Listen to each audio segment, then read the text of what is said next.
Eto na pala ulit yung request ninyo na magpakain ulit tayo ng lechon para sa ating mga katutubong mangyan. Bali sa Sitio Barao, San Roque, Bulalakaw pala ginanap itong feeding program natin. Hindi talaga magkamayaw sa tuwa ang ating mga katutubong mangyan nung nalaman nila magpapakain tayo ng 2 buong lechon sa kanilang tribo. Bali 1 hanggang 3 beses nga pala natin ginagawa ito kada buwan. Marami talaga nagre-request sa akin mga katutubong mangyan na sana naman mapuntahan sila minsan. Para naman sana kahit papaano makatikim naman sila ng ganong kasasarap na pagkain at makaranas ng mga ganong laro. Bago nga ni po pala ako pumunta sa kanilang tribo ay namili muna ako ng mga school supplies para sa mga estudyante na ipapamigay natin. Isa na rin talaga sa mga request ng mga bata at mga katutubong mangyan natin ang school supplies. Dahil nga sa kakulangan ng financial ay wala pa rin silang sapat na hanap buhay para makabili ng mga gamit pang eskwelahan. Ang tanging hanap buhay lang na kanilang mga magulang ay paggawa ng tambo na hindi naman ganun kalakihan ng tubo. Kaya naman po talaga sobrang laking tuwa nila kapag nalaman nila may magpapakain o may feeding program sa kanilang lugar. Kung may tatanong nyo nga po kung ano talaga yung pangunahing pagkain ng ating mga katutubong mangyan, kundi po ang saging at kamote. Minsan lang po talaga sila makatikim ng bigas o kanin. Kaya yun po yung mission ni Dagod Mangyan. Hindi man po kalakihan yung itinutulong natin pero bukal naman po sa ating kalooban. Pagdating po nga namin sa kanilang tribo ay nakasalubong agad sila ng magagandang ngiti sa kanilang mga bisita. At dumating na nga po pala isa sa mga kasama natin. Si Mami Lizzy nga po pala isa sa mga major sponsor natin. Pwede nyo rin po palang bisitahin ang kanilang Facebook page, ang Mami Lizzy. Marami po sila natutulungan hindi lang po dito sa Mindoro kundi buong Pilipinas. Bale, ito na nga po pala yung 2 buong lechong baboy natin na ipapakain para sa ating mga katutubong mangyan. Ika nga po ng leader ng mga katutubong mangyan nang ipamalita niya sa kanyang mga katribo na magpapakain tayo ng lechong baboy ay talagang tuwan-tuwa ng kanilang mga kasamahan. Kahit sa buong buhay nila ngayon lang nila matitikman kung ano ba ang lasa ng karne o lechong baboy. Katulad nga po ng sinabi ko, ang pangunahing pagkain po nila sa bundok ay saging at kamote. Shoutout nga po pala sa mga katulong natin sa pagluluto ng lechong baboy. Katulong din nga ni po pala natin yung mga LGU staff ng Bulalakaw. At syempre hindi mawawala yung mga volunteers natin dyan na siya naman lagi natin kasama pag may mga ganito tayong misyon. Habang abala naman sa pagluluto yung ibang mga volunteers natin at ibang mga kasama natin, magre-ready muna tayo na maipapalaro sa ating mga katutubong mangyan. Inihanda na rin nga pala natin yung mga school supplies na ipapamigay natin sa mga bata. Para hindi mainip ang ating mga katutubong mangyan, sinabihan ko na sila na magsisimula na ako magpalaro.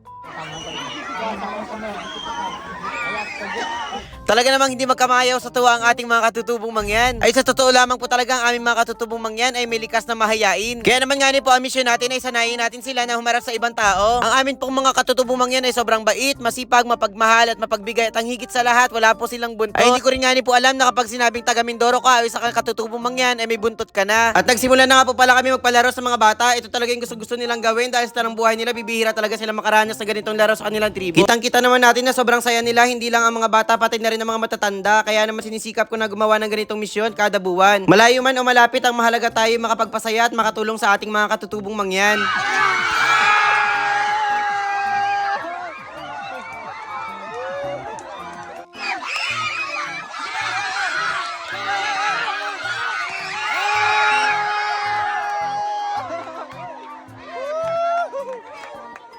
Siyempre, kung may laro para sa mga bata, meron ding laro para sa mga matatanda. Ako nga po ay tuwan-tuwa dahil game na game silang lahat. Dito pa lang sa paraan na ito ay masasanay natin sila na makihalubilo sa iba. Sa totoo lamang po talaga, ang iba namin mga katutubong mangyan ay nagiging mababa ang tingin sa kanilang sarili. Dahilan na rin sa pangungot yan ng ibang tao dahil sa kanilang katayuan sa buhay. Kaya naman lagi ko sinasabi sa kanila na hindi nila kailangang mahiya dahil wala naman silang ginagawang masama. Dahil lahat naman ng tao dito sa mundo ay pantay-pantay.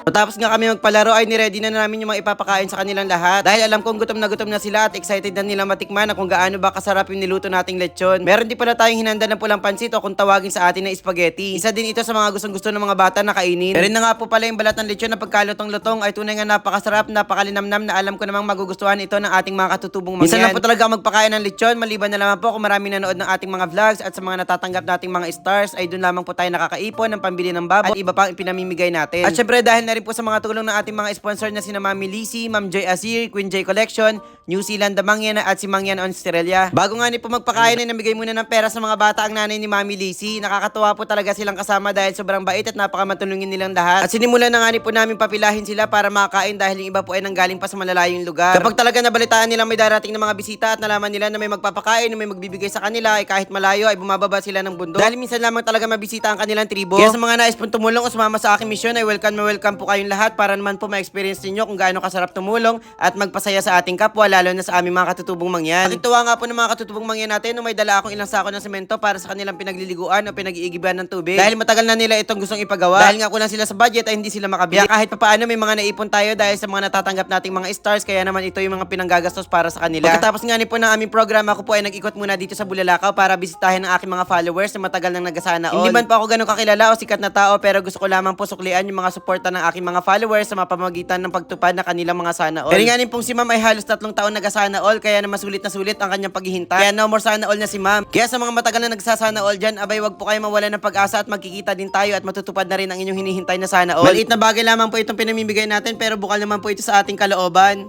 Sana all sana! Baka dyan na naman hanap before. Jump shot po.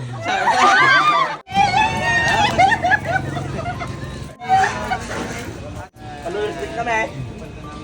Kinabukasan nga ni po pala ay nagdiretso kami sa Kalapan upang magpa-check up ng aming mata. Kasama ko nga ni po pala din si Kamangyan at sa Hernandez Eye Care nga ni po pala kami nagpa-check up. Dahil nga araw-araw ay gumagamit ako ng cellphone at computer, ay mas maigi talaga na mayroon talagang protection sa ating mata. At dumating na nga po pala si Doc Hernandez at siya din po ang magche-check up sa aming dalawa. Nauna na nga ni po si Kamangyan na i-check up. Ang kagandahan dito sa Hernandez Eye Care ay kumpleto sila sa lahat ng gamit at mabibigyan ka talaga ng magandang advice ni Doc para mapangalagaan ng iyong mata. At ako na nga sumunod na i-check up. Sobrang pula talaga ng aking mata dyan dahil nga sobrang layo pa ng ating pinanggalingan at kulang pa din tayo sa tulog. Dahil na rin kaya ako nagpa-check up ay parang ang bigat lagi ng mata ko at ramdam ko minsan ako'y nahihilo. Kaya isa sa pinakamagandang ginawa ko ay nagpakonsulta ako at nagpasukat na din ako ng aking salamin dito sa Hernandez Eye Care. Pagkatapos nga ni po kami i-check up ay pumili na kami ng aming salamin na babagay sa amin. Makailang araw nga ni po pala yung nakuha ko ng aming salamin. Talagang tamang-tama ang naging decision ko dahil nung nagpasalamin ako ay gumanda ang paningin ko sa'yo. Char. Kaya sa mga nais po magpakonsulta ay maaari niyo pong bisitahin ang kanilang Facebook page na Hernandez Eye Care. Marami pa po tayong tutulungan at papasayahin, kaya samahan niyo po ako sa aking misyon. I-comment niyo na din po kung ano pa pwede nating lutuin para sa ating mga katutubong mangyan. Yun lamang po for today's video. Maraming salamat!